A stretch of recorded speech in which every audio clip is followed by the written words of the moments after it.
सभी को नमस्कार। देखिए, आज मैं कोई पढ़ाई की बात नहीं करूँगा, ना ही मैं इंग्लिश की बात करूँगा, ना ही मैथ की बात करूँगा।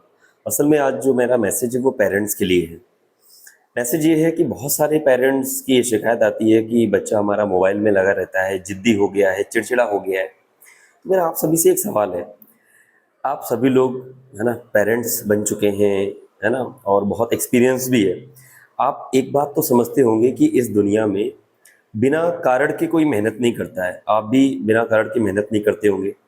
तो आपका बच्चा बिना रीज़न के मेहनत क्यों करे? कुछ समय पहले क्या होता था, बच्चे को ये समझ आता था कि अगर मैं पढ़ाई नहीं करूँगा या अगर मुझे नए जूते चाहिए, मुझे अगर टीवी देखना है, मुझे बुआ के यहाँ जाना है, मुझे अगर स्कूटी चाहिए, मुझे अगर साइकिल चाहिए, मुझे ऐसे कपड़े चाहिए तो मुझे पढ़ना होगा। मुझे अगर सम्मान चाहिए, घर में रिस्पेक्ट चाहिए तो मुझे पढ़ना होगा। आज की स्थिति पूरी बदल चुकी है। मॉडर्न युग में एक बच्चा पैदा होते ही कई सारी सुविधाओं से घिरा होता है।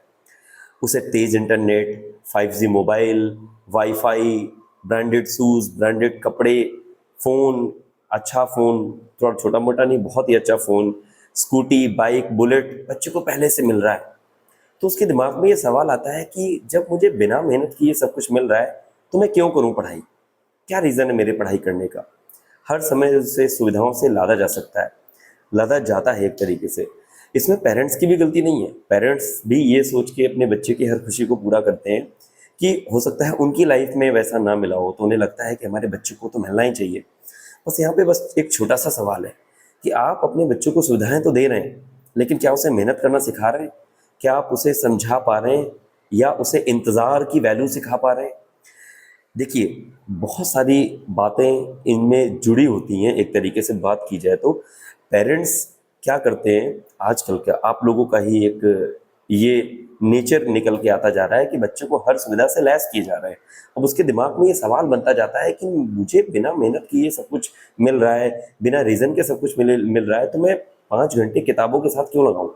हर समय मोबाइल हर समय मोबाइल में बिज़ी रहता है। वो मोबाइल केवल टाइम ही खराब नहीं करता है, मोबाइल उसको हर समय उसके दिमाग को मज़े देता रहता है एक तरीके से। एक नया नोटिफ़िकेशन आ गया, एक रील नई-नई आ गई, हर वीडियो नया है, हर रील नई है, हर पोस्ट नई है, हर नोटिफ़िकेशन नया है।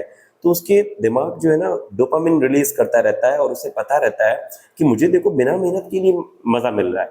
तो वो 5 घंटे या 1 घंटे या 2 घंटे किताबों में अपने आप को बोर क्यों करेगा? पेरेंट्स इसी बात को समझने में दिक्कत कर जाते हैं। आप सारी सुविधाएँ दीजिए, ये आपका अधिकार है, आप पेरेंट्स हैं, लेकिन उसे इंतज़ार की वैल्यू भी सिखाइए, उसे मेहनत करवाने के बाद उसे फल दीजिए। अगर आप उसे कोई भी सुविधा दे रहे हैं, तो उसे मेहनत के फल के रूप में दीजिए। एक इंतज़ार की वैल्यू, एक धैर्य की वैल्यू सिखाइए। जो बच्चा मेहनत से चीज़ों को कमाना सीखता है, वो उसकी वैल्यू भी सीखता है और उसमें कॉन्फिडेंस और धैर्य भी आता है। तो सभी से ये एक निवेदन है कि आप हमेशा जो है अपने बच्चे को इस तरीके से गाइड करें, हमेशा उसके नंबर कम आने पे डाँटें नहीं, या हर बार ये नहीं पूछें कि इसमें कितने नंबर आए हैं। कभी-कभी बच्चे की मेहनत नंबर से नहीं आँकी जा सकती है, कि वो कितनी, है ना, बहुत सारी मेहनत कर रहा है, हो सकता है एग्ज़ाम टाइम में प्रेशर आ गया उसके ऊपर या वो चीज़ों को हैंडल नहीं कर पाया, तो उसकी मेहनत उसके नंबर बिगाड़ देगी। लेकिन जो उसने मेहनत की, जो उसने बहुत एफ़र्ट डाला, आप उसकी भी सराहना कीजिए कि हाँ बेटा, तुमने बहुत मेहनत की, चलो होता है।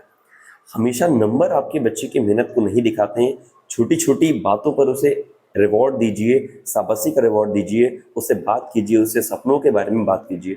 इतना भी बिज़ी मत हो जाइए कि बच्चा पढ़ाई में क्या कर रहा है, अपनी पर्सनल लाइफ़ में क्या कर रहा है, वो सारी चीज़ें आप भूल जाएँ। और सबसे बड़ी बात जो मैंने पहले बोली थी सुविधाओं वाली, आप सारी सुविधाएँ दीजिए, लेकिन मेहनत करने के बाद। बच्चा जब मेहनत करे, उसके बाद उसे वो सुविधा दीजिए। उसे मेहनत का एक तरीके से अर्थ समझाइए, इंतज़ार का अर्थ समझाइए, इंतज़ार के बाद मिलने वाली खुशी का अर्थ समझाइए। आपको भी बहुत सारी चीज़ें मिली होंगी इंतज़ार के बाद, मुझे भी मिली है, सबकी पर्सनल लाइफ़ में अलग-अलग एक्सपीरियंस है। लेकिन जो पेरेंट्स ये शिकायत लेके बैठे रहते हैं कि बच्चा मोबाइल में बिज़ी रहता है, ज़िद्दी हो गया है, चिड़चिड़ा हो गया है, उन्हें एक बार दोबारा से सोचने की ज़रूरत है। आप उसे बच्चे को फल दीजिए, सारी सुविधाएँ दीजिए, बिल्कुल उसका नेट बंद मत कीजिए, उसे खेलना बिल्कुल मना मत करिए, लेकिन उसे रिवॉर्ड के तौर पे पेश करना शुरू करें। बच्चा मेहनत करे, उसके फल के रूप में वो सारी चीज़ें देखो, तो उससे मेहनत की कदर भी होगी उसे, और जो चीज़ उसे बाद में मिल रही है, उसकी वैल्यू भी होगी। आई होप ये मैसेज सारे पेरेंट्स को एक अच्छे तरीके से जाएगा। जो बच्चे भी देख रहे हैं वो भी हो सकता है कुछ नया सीखे। मेरी आपसे प्लीज़ रिक्वेस्ट है, मैं यहाँ पे एक ऐसी जगह पे पढ़ाता हूँ कि बहुत ज़्यादा बेस एकदम हिला हुआ है। मैं 9th-10th के लेवल के बच्चे को पढ़ाता हूँ और उसे बेसिक 6-7 की चीज़ें नहीं आती हैं, 5th की चीज़ें नहीं आती हैं। बस केवल और केवल यही चीज़ों के चक्कर में कि सारी सुविधाएं उसे ऑलरेडी मिल चुकी हैं, उससे ये दिमाग में आता ही नहीं है कि मैं क्यों पढ़ाई करूँ। उसे ये क्यों का जवाब नहीं मिल पाता, ये जो क्यों के सामने क्वेश्चन मार्क लिखा हुआ है इसका जवाब नहीं मिल पाता। तो आपसे यही एक तरीके से मेरा संदेश है कि बच्चों को सारी सुविधाएं दीजिए, बट मेहनत करने के बाद बच्चे को बोलिए कि वो मेहनत करे, उसके फल के रूप में उसे ये मिलेगा। इससे वो मेहनत की वैल्यू समझेगा और उस चीज़ की भी कदर करेगा। और आपको भी उसमें एक सकारात्मक चेंज लाने के लिए अथक प्रयास करने पड़ेंगे। उसकी छोटी छोटी कामयाबी पे उसे शाबाशी देनी पड़ेगी, उसे उसके सपनों के बारे में बात करनी पड़ेगी और खुद के रूटीन में भी बदलाव करना पड़ेगा।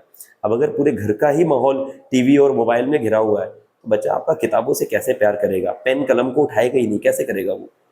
तो इन चीज़ों पे प्लीज़ आप ध्यान दें, जिससे कि आपके बच्चे की स्थिति बेहतर हो, जिसमें आपकी भी खुशी है, आपके बच्चे की भी खुशी है, सभी का भला उसी में है। Thank you so much. जय हिंद।